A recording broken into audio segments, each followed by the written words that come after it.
Bonjour, bienvenue sur Bible 365. Nous sommes contents que vous soyez avec nous aujourd'hui, pour écouter la lecture du livre de Ruth.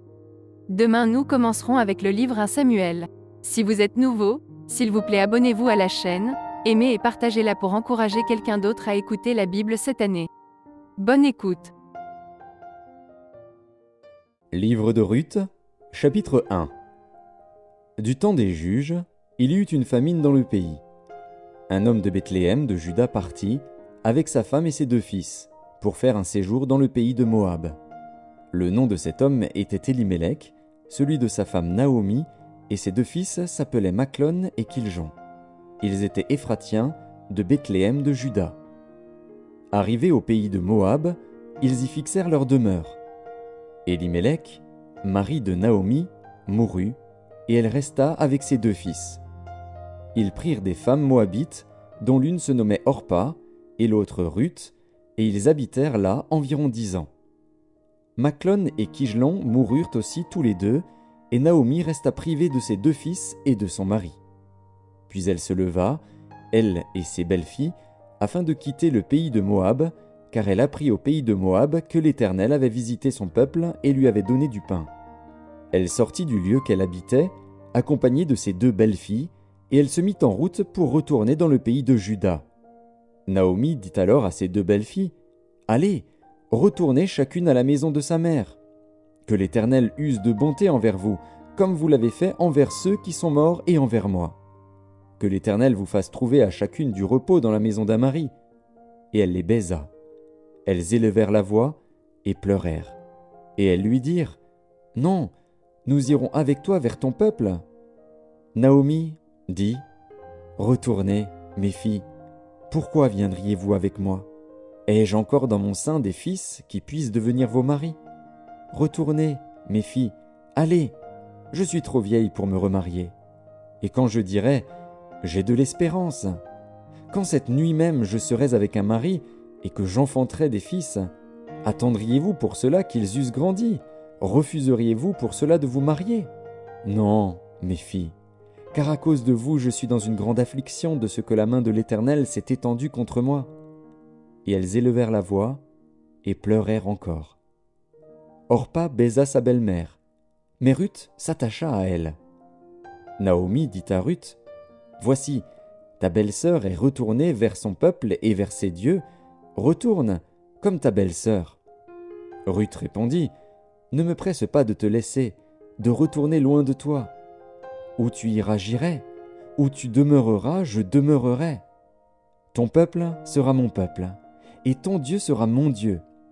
Où tu mourras, je mourrai, et j'y serai enterré. Que l'Éternel me traite dans toute sa rigueur, si autre chose que la mort vient à me séparer de toi. » Naomi, la voyant décidée à aller avec elle, cessa ses instances. Elles firent ensemble le voyage jusqu'à leur arrivée à Bethléem. Et lorsqu'elles entrèrent dans Bethléem, toute la ville fut émue à cause d'elles. Et les femmes disaient, « Est-ce là Naomi ?» Elle leur dit, « Ne m'appelez pas Naomi, appelez-moi Mara, car le Tout-Puissant m'a rempli d'amertume. J'étais dans l'abondance à mon départ, et l'Éternel me ramène les mains vides. Pourquoi m'appelleriez-vous Naomi, après que l'Éternel s'est prononcé contre moi, et que le Tout-Puissant m'a affligé ?» Ainsi revinrent du pays de Moab Naomi et sa belle-fille, Ruth la Moabite. Elles arrivèrent à Bethléem au commencement de la moisson des orges. Ruth, chapitre 2. Naomi avait un parent de son mari. C'était un homme puissant et riche, de la famille d'Élimélec, et qui se nommait Boaz. Ruth la Moabite dit à Naomi, « Laisse-moi, je te prie, aller glaner des épis dans le champ de celui aux yeux duquel je trouverai grâce. » Elle lui répondit, « Va, ma fille. » Elle alla glaner dans un champ, derrière les moissonneurs. Et il se trouva par hasard que la pièce de terre appartenait à Boaz, qui était de la famille d'Élimélec. Et voici, Boaz vint de Bethléem, et il dit aux moissonneurs, « Que l'Éternel soit avec vous. » Ils lui répondirent, « Que l'Éternel te bénisse. » Et Boaz dit à son serviteur chargé de surveiller les moissonneurs, « À qui est cette jeune femme ?» Le serviteur chargé de surveiller les moissonneurs répondit, « C'est une jeune femme moabite qui est revenue avec Naomi du pays de Moab. Elle a dit « Permettez-moi de glaner et de ramasser des épis entre les gerbes derrière les moissonneurs. » Et depuis ce matin qu'elle est venue, elle a été debout jusqu'à présent et ne s'est reposée qu'un moment dans la maison. Boaz dit à Ruth « Écoute, ma fille, ne va pas glaner dans un autre champ, ne t'éloigne pas d'ici, et reste avec mes servantes. Regarde où l'on moissonne dans le champ, et va après elles. J'ai défendu à mes serviteurs de te toucher, et quand tu auras soif, tu iras au vase, et tu boiras de ce que les serviteurs auront puisé. » Alors elle tomba sur sa face et se prosterna contre terre, et elle lui dit « Comment ai-je trouvé grâce à tes yeux, pour que tu t'intéresses à moi qui suis une étrangère ?» Boaz lui répondit « On m'a rapporté tout ce que tu as fait pour ta belle-mère depuis la mort de ton mari, et comment tu as quitté ton père et ta mère et le pays de ta naissance, pour aller vers un peuple que tu ne connaissais point auparavant. Que l'Éternel te rende ce que tu as fait, et que ta récompense soit entière de la part de l'Éternel, le Dieu d'Israël, sous les ailes duquel tu es venu te réfugier. » Et elle dit « Oh, que je trouve grâce à tes yeux, mon Seigneur, car tu m'as consolé, et tu as parlé au cœur de ta servante. Et pourtant je ne suis pas, moi, comme l'une de tes servantes. » Au moment du repas, Boaz dit à Ruth « Approche, mange du pain, et trempe ton morceau dans le vinaigre. » Elle s'assit à côté des moissonneurs. On lui donna du grain rôti. Elle mangea et se rassasia, et elle garda le reste. Puis elle se leva pour glaner. Boaz donna cet ordre à ses serviteurs, qu'elle glane aussi entre les gerbes, et ne l'inquiétez pas, et même vous ôterez pour elle des gerbes quelques épis, que vous la laisserez glaner, sans lui faire de reproche. Elle glana dans le champ jusqu'au soir, et elle bâtit ce qu'elle avait glané. Il y eut environ 1 épha d'orge. Elle l'emporta et rentra dans la ville, et sa belle-mère vit ce qu'elle avait glané. Elle sortit aussi les restes de son repas, et elle les lui donna. Sa belle-mère lui dit « Où as-tu glané aujourd'hui, et où as-tu travaillé ? Béni soit celui qui s'est intéressé à toi. » Et Ruth fit connaître à sa belle-mère chez qui elle avait travaillé.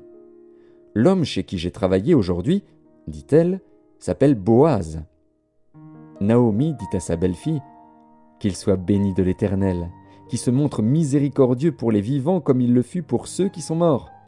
Cet homme est notre parent, lui dit encore Naomi. Il est de ceux qui ont sur nous droit de rachat. » Ruth, la Moabite, ajouta « Il m'a dit aussi, reste avec mes serviteurs jusqu'à ce qu'ils aient achevé toute ma moisson. » Et Naomi dit à Ruth, sa belle-fille, « Il est bon, ma fille, que tu sortes avec ses servantes, et qu'on ne te rencontre pas dans un autre champ. » Elle resta donc avec les servantes de Boaz pour glaner jusqu'à la fin de la moisson des orges et de la moisson du froment.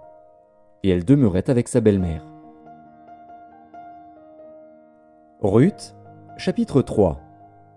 Naomi, sa belle-mère, lui dit « Ma fille, je voudrais assurer ton repos, afin que tu fusses heureuse. Et maintenant Boaz, avec les servantes duquel tu as été, n'est-il pas notre parent ?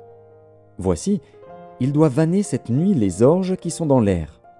Lave-toi et oins-toi, puis remets tes habits, et descends à l'air. Tu ne te feras pas connaître à lui jusqu'à ce qu'il ait achevé de manger et de boire.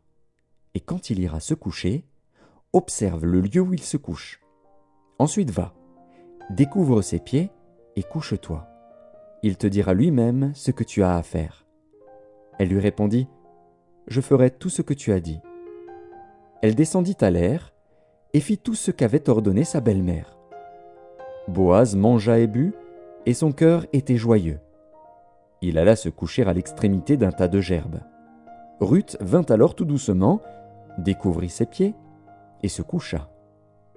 Au milieu de la nuit, cet homme eut une frayeur. Il se pencha, et voici, une femme était couchée à ses pieds. Il dit « Qui es-tu » Elle répondit « Je suis Ruth, ta servante. Étends ton aile sur ta servante, car tu as droit de rachat. » Et il dit « Sois bénie de l'Éternel, ma fille. Ce dernier trait témoigne encore plus en ta faveur que le premier, car tu n'as pas recherché des jeunes gens, pauvres ou riches. Maintenant, ma fille, ne crains point. Je ferai pour toi tout ce que tu diras. Car toute la porte de mon peuple sait que tu es une femme vertueuse. Il est bien vrai que j'ai droit de rachat, mais il en existe un autre plus proche que moi. Passe ici la nuit, et demain, s'il veut user envers toi du droit de rachat, à la bonne heure, qu'il le fasse. Mais s'il ne lui plaît pas d'en user envers toi, j'en userai, moi, l'Éternel est vivant. Reste couché jusqu'au matin. Elle resta couchée à ses pieds jusqu'au matin, et elle se leva avant qu'on pût se reconnaître l'un l'autre. Boaz dit qu'on ne sache pas qu'une femme est entrée dans l'air. Et il ajouta, donne le manteau qui est sur toi, et tiens-le. Elle le tint, et il mesura 6 mesures d'orge, qu'il chargea sur elle. Puis il rentra dans la ville. Ruth revint auprès de sa belle-mère, et Naomi dit, est-ce toi, ma fille? Ruth lui raconta tout ce que cet homme avait fait pour elle. Elle dit, il m'a donné ces 6 mesures d'orge, en disant, tu ne retourneras pas à vide vers ta belle-mère. Et Naomi dit, sois tranquille, ma fille, jusqu'à ce que tu saches comment finira la chose, car cet homme ne se donnera point de repos qu'il n'ait terminé cette affaire aujourd'hui. Ruth, chapitre 4. Boaz monta à la porte et s'y arrêta. Or voici, celui qui avait droit de rachat, et dont Boaz avait parlé, vint à passer. Boaz lui dit, « Approche, reste ici, toi, un tel. » Et il s'approcha et s'arrêta. Boaz prit alors 10 hommes parmi les anciens de la ville, et il dit, « Asseyez-vous ici. » Et ils s'assirent. Puis il dit à celui qui avait le droit de rachat, « Naomi, revenue du pays de Moab, a vendu la pièce de terre qui appartenait à notre frère Élimélec. J'ai cru devoir t'en informer et te dire, acquiers-la, en présence des habitants et en présence des anciens de mon peuple. Si tu veux racheter, rachète. Mais si tu ne veux pas, déclare-le-moi, afin que je le sache. Car il n'y a personne avant toi qui ait le droit de rachat, et je l'ai après toi. » Et il répondit, « Je rachèterai. » Boaz dit, « Le jour où tu acquerras le champ de la main de Naomi, tu l'acquerras en même temps de Ruth, la Moabite, femme du défunt, pour relever le nom du défunt dans son héritage. » Et celui qui avait le droit de rachat répondit, « Je ne puis pas racheter pour mon compte, crainte de détruire mon héritage.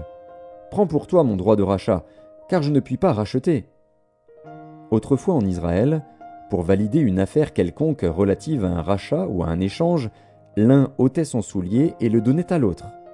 Cela servait de témoignage en Israël.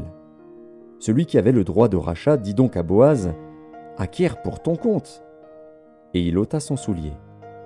Alors Boaz dit aux anciens et à tout le peuple, « Vous êtes témoins aujourd'hui que j'ai acquis de la main de Naomi tout ce qui appartenait à Élimélec, à Kiljon et à Machlon, et que je me suis également acquis pour femme Ruth la Moabite, femme de Machlon, pour relever le nom du défunt dans son héritage, et afin que le nom du défunt ne soit point retranché d'entre ses frères et de la porte de son lieu. Vous en êtes témoins aujourd'hui. » Tout le peuple qui était à la porte et les anciens dirent, « Nous en sommes témoins. Que l'Éternel rende à la femme qui entre dans ta maison semblable à Rachel et à Léa, qui toutes les deux ont bâti la maison d'Israël. Manifeste ta force dans Ephrata, et fais-toi un nom dans Bethléem. Puisse la postérité que l'Éternel te donnera par cette jeune femme rendre ta maison semblable à la maison de Péretz, qui fut enfantée à Juda par Tamar. » Boaz prit Ruth, qui devint sa femme, et il alla vers elle. L'Éternel permit à Ruth de concevoir, et elle enfanta un fils. Les femmes dirent à Naomi, « Béni soit l'Éternel, qui ne t'a point laissé manquer aujourd'hui d'un homme ayant droit de rachat, et dont le nom sera célébré en Israël. Cet enfant restaurera ton âme, et sera le soutien de ta vieillesse. Car ta belle-fille, qui t'aime, l'a enfanté, elle qui vaut mieux pour toi que 7 fils. » Naomi prit l'enfant et le mit sur son sein, et elle fut sa garde. Les voisines lui donnèrent un nom, en disant, « Un fils est né à Naomi. » Et elles l'appelèrent Obed. Ce fut le père d'Isaïe, père de David. Voici la postérité de Péretz. Péretz engendra Hetzron. Hetzron engendra Ram. Ram engendra Aminadab. Aminadab engendra Nachshon. Nachshon engendra Salmon. Salmon engendra Boaz, Boaz engendra Obed, Obed engendra Isaïe, et Isaïe engendra David.